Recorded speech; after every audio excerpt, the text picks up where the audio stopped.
안녕하십니까. 매일 아침 조간신문의 주요 기사를 딱딱 풀어서 해석해드리는 조간딱풀 8월 29일 목요일에 인사드립니다. 좀 상황이 엄중하다는 생각이 듭니다. 의료 대란의 해법을 놓고 윤석열 대통령과 한동훈 국민의힘 대표가 다시 충돌을 하고 있습니다. 오늘 10시부터 윤석열 대통령이 국정 브리핑을 하고 기자들과 일문일답도 갔습니다. 거기서 또 어떤 이야기를 하는지에 따라서 상황이 달라질 수도 있지만 현재 아침 조간신문에 보도된 내용들은 상당히 부정적입니다. 자, 먼저 동아일보 일면 톱 기사와 조선일보 정치면 기사를 같이 보여드리겠습니다. 추석 의료 대란 위기에도 윤한 해법 없이 갈등만. 응급실 대란 위기인데 대통령과 여당 대표는 감정싸움, 갈등, 감정싸움 이런 표현들이 나옵니다. 한동훈 대표가 일단 내후년 의대 정원을 동결하자, 늘리지 말자는 대안을 제시를 했죠. 대통령실에서는 의대 정원을 유예할 때는 혼란이 일어난다. 한동훈 대표는 어떤 게 정답인지만 생각을 해야 될 때다. 지금 특히 일반 병원이 쉬는 추석 연휴, 경증 환자까지 응급실로 몰리면서 의료 대란이 발생할 수 있다는 우려가 커지고 있음에도 대통령실과 여당이 실질적 해법을 내놓지 못하고 있다. 추석에는 이동도 많고 또 뭐 복통이나 식사를 친지들끼리 모여서 하다가 그래서 병원 수요가 상당히 많죠. 그런데 일반 동네 병원들이 쉬는 곳이 많습니다. 그리고 대형 병원에도 의사들이 또 명절 연휴를 새러 가고 하기 때문에 의사는 부족하죠. 가뜩이나 지금 의료 대란이 일어나고 있는 상황에서 응급실이 연쇄적으로 파행을 할 것이다. 이런 우려가 있는데도 지금 또렷한 해법을 내놓지 못하고 이렇게 싸우고 있습니다.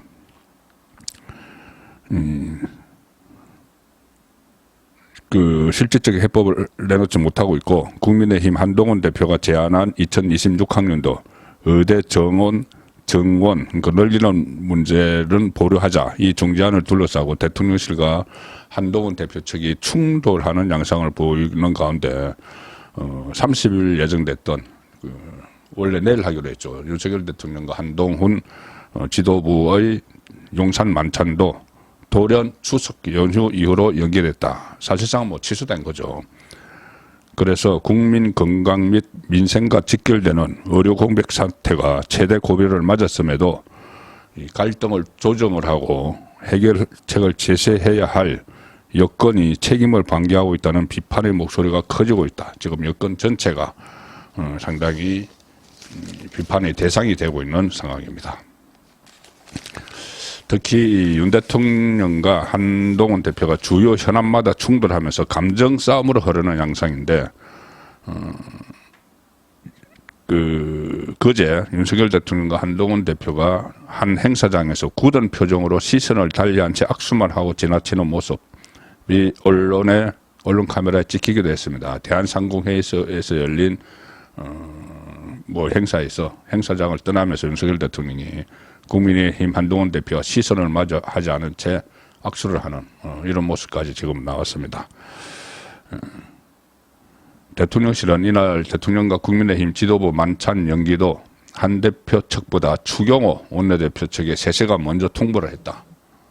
원내대표에게 먼저 통보를 했다는 이야기입니다. 그래서 한동훈은 한 3시간 동안 나는 통보받지 못했다 이런 말까지 또 했었죠. 그래서 여권 관계자는 윤한 두 사람은 지난 총선 때 김건희 디올백 수수 사과 등으로 충돌했고 총선 후에는 제3자 추천 해병대원 특검법, 김경수 전 경남도지사 복권 이런 주요 현안마다 충돌과 봉합을 반복을 해왔다. 집권 세력다운 안정감의 의구심을 낳고 있다. 안정감이 정말 상당히 요구되는 상황이죠. 제가 이 문제를 이렇게 쭉 지켜보면서 이런 생각을 했습니다. 용산 쪽은 너무 기가 닫혀 있고 한동훈 대표 쪽은 너무 입이 열려 있는 것 아닌가. 결국 뭐 양비론으로 말씀을 드릴 수밖에 없는데 실제로 저는 그렇게 생각을 합니다. 가령 예를 들어서 한동훈 그 여당 대표가 이런 저런 제안을 충분히 할 수가 있죠. 이 정당은 민심 현장에 있기 때문에 민심의 소리로 반영을 해서 대통령실에 충분히 건의를 할 수가 있습니다. 지난번에 뭐 김경수 복권 문제 여기에도 절대 이 여당 지지자들이 절대 다수가 반대하니까는 그런 의견을 전달을 했죠. 그리고 윤석열 대통령이 받아들이지 않고 복권을 했습니다. 그것을 한동훈 대표가 수용을 했죠. 뭐 이미 끝난 문제다 하고 더 이상 논란을 없앴죠. 자, 그런 식으로 이 바닥 민심을 전달을 하면은 용산에서는 일단 충분히 검토를 하고 나서 필요하면은 한동훈 대표와 윤석열 대통령이 만나서라도 뭐 좀 의견을 듣고 해서 결론을 내리면 후유증이 최소화되죠. 그런데 지금은 정말 감정적으로 대응을 하고 있는 것 아닌가. 용산에서 그런 생각이 듭니다. 우리 용산에서 한동훈의 대안을 받아들일 수 없는 이유 중에 하나로 이렇게 이야기를 했습니다. 2026학년도 정원안은 이미 4월 말에 공표가 됐다. 그런데 지금 그렇기 때문에 고등학교 2학년 학생들이 거기에 맞춰서 입시를 준비 중이다. 그런데 그걸 유예하면은 입시 현장에 혼란이 생긴다. 그런 측면도 없진 않겠죠. 그렇지만 지금 입시 현장, 2026학년도 입시 현장의 부분적인 혼란, 의대를 가려는 학생들, 부분적인 혼란은 조금 있을지 모르지만 그것보다는 지금 의료 대란이 발등에 떨어진 불입니다. 자, 그래서 그런 부분이 좀 아쉬운 점이 상당히 있습니다. 용산에. 또 한동훈 대표 쪽은 제가 용산은 기가 너무 닫혀 있다고 말씀드렸는데 한동훈 대표 쪽은 입이 너무 열려 있다. 이런저런 정책 대안들을 비공개로 제시를 하고 조율을 하고 그런 과정보다는 일단 제안을 하고 나서 그게 바로바로 언론에 보도가 됩니다. 이번에 지금 이 문제도 한동훈 대표가 지난번 25일 고위당정회의에서 한덕수 국무총리 그리고 성태윤 용산정책실장에게 이 방안을 비공개로 제안을 했는데 이게 바로 보도가 됐죠. 바로 보도가 되고 그러니 그 한동훈 대표가 이 페이스북에 이 중재한 내용을 또 공개를 하고 이렇게 했습니다. 그래서 너무 언론에 일종의 언론 플레이를 하는 쪽이 있는 것 아닌가. 한동훈 대표인데 본인이라기보다 주변에서 그런 그 감이 없지 않고 또 너무 감정적으로 여기도 대응을 한다. 한동훈 대표 쪽도 용산도 마찬가지고 가령 예를 들어서 건의한 내용이 받아들여지지 않았으면은 그것을 다시 뭐 재건의를 하든지 아니면 만나서 좀 이야기를 하자고 해야 되는데 한동훈 대표 쪽에 전략기획부총장이죠. 신지호 전 의원 같은 경우는 대통령실이 달나라 수준의 상황 인식을 하고 있다. 이렇게 대응을 했습니다. 이런 것은 전혀 도움이 안 되죠. 그냥 감정만 쌓여가죠.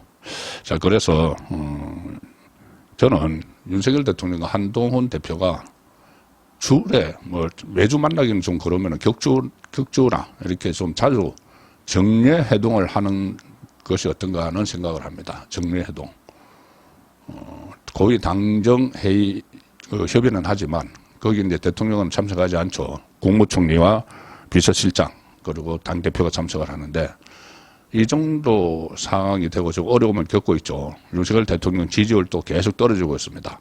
그러면 두 사람이 정례회동을 해서 좀 의견을 좁혀가는 그런 모습을 국민에게 보여주는 것도 절대 필요한 시점이라고 봅니다. 이 와중에 이재명은 윤석열 대통령과 한동훈 대표 사이를 갈라치기 하고 있죠. 자, 갈라치기를 시도를 하고 있습니다. 동아일보 3면 기사입니다. 이재명, 의대 정원 10년간 분산할 수도 있다. 이제 와서 이제 이런 이야기하고 한동훈의 유예안은 불가피한 대안 중 하나다. 그래서 한동훈에 힘실어서 여권 분열 노려 이런 분석도 나옵니다. 최근에 이 코로나로 병실에 입원해가지고 그때 메시지를 하나 냈죠. 의료 대란 대책 TF를 만들어라. 지금까지 뭐 하고 있다가 이렇게 또 쟁점으로 부상되니까는 거기 이제 또 끼어들기를 해서 뭐 TF를 만든다. 의대 정원 10년간 분산을 해야 된다. 이런 이야기하고 또 한동훈과 윤석열 대통령 사이 갈라치기를 시도를 했습니다. 이렇게 이야기합니다. 한동훈 안에 대해서 이재명이 현 상황에서 의료 붕괴 위기를 타개하기 위한 불가피한 대안 중 하나다. 정부에서도 배관시 하지 말라. 뭐 이런 이야기하고 정치권에서는 이재명이 이 중재안을 제안을 해서 정책적으로 유연한 리더 이미지를 부각을 하면서 자기가 기사가 이렇게 되어 있습니다. 뭐 10년간 분산해라. 동시에 여권 분열을 가속화하는 두 마리 토끼 잡기에 나선 것이라는 분석이 나온다. 그런데 이재명은 어제 기자들과 만나서 또 한동훈에 대해서는 또 험담을 했습니다. 그 양반이 진짜 성과를 낼 생각이 없어 보인다.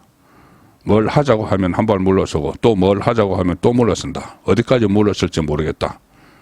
아마 뭘 가지고 하는지 아마 대표회담이 지금 계속 미뤄지는 데 대해서 이야기를 하는 것 같은데 이 TV 생중계 문제부터 해서 지금 계속 혼선을 빚고 있죠. 대표회담을 가지고 또 한동훈을 비판을 하면서 한쪽에서는 또 갈라치기를 하기 위해서 한동훈을 띄우는 오락가락하는 행태를 보이고 있습니다.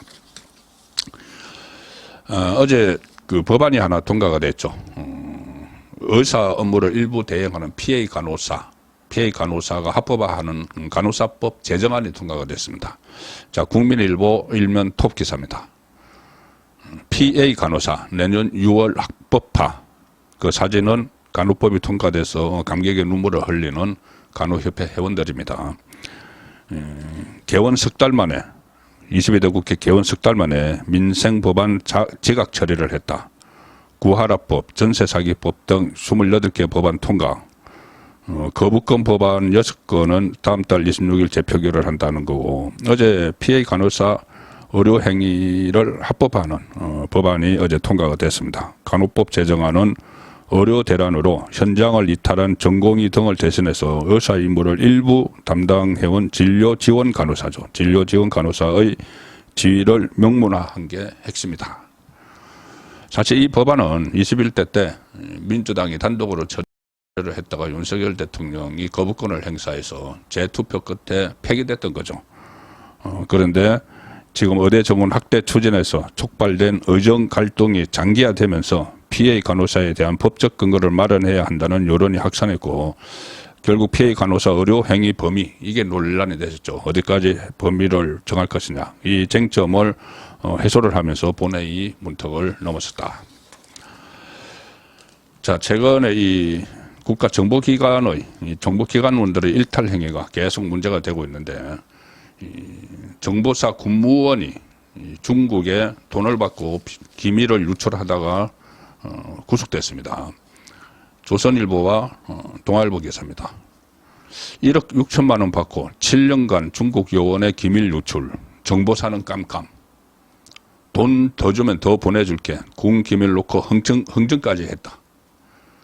정보사 군무원이 구속 기소됐는데 2017년에 중국에 갔다가 체포가 됐습니다. 그 다음에 포섭을 당했다. 뭐 가족의 안위를 뭐 위협을 하고 했다는 거죠. 중국에 공작이 묻혀갔겠죠. 그런데 거기서 체포가 됐다.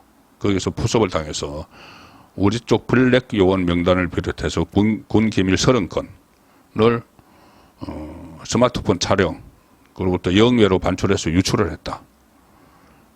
게임 채팅방에서 서로 확인을 하면서 음성 메시지도 공개가 됐습니다.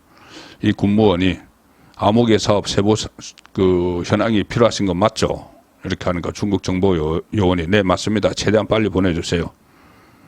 뭐 지금 위험해서 접근이 힘든데 서둘러 보겠습니다. 파일 보냈으니 확인해 보세요. 이런 말도 있고 돈을 더 주시면 자료를 더 보내겠습니다. 이 금품을 적극적으로 요구한 정황도 메시지를 통해서 확인이 됐습니다. 보안 체계에 구멍이 뚫렸다.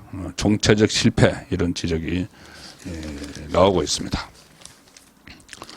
자, 마지막 소개해드릴 기사는 국회의원들 재산 공개입니다. 중앙일보 13면 기사입니다. 고동진 333억 1위, 편법대출 양문석 집값 10억 올려서 신고를 했다. 그때는 내려서 신고를 했었죠. 여야 초선 그리고 재입성의원 147명의 재산, 부동산이 공개가 됐는데 이 새롭게 등원한 22대 국회에서 국회의원은 1인당 평균 26억 8천만 원의 재산을 갖고 있었다. 1위는 고동진 국민의힘 소속이고 5위까지가 국민의힘입니다. 고동진 의원은 삼성전자 사장 출신이죠. 333억 원. 2위는 서명옥 국민의힘 서울 강남갑 의사 출신입니다. 270억. 그 다음에 김원혜 의원이 268억, 한지아 의원이 110억, 최원석 의원이 110억. 이렇게 상위 5위까지는 국민의힘 소속이었습니다. 8월 29일 보내드린 조간 딱풀이었습니다.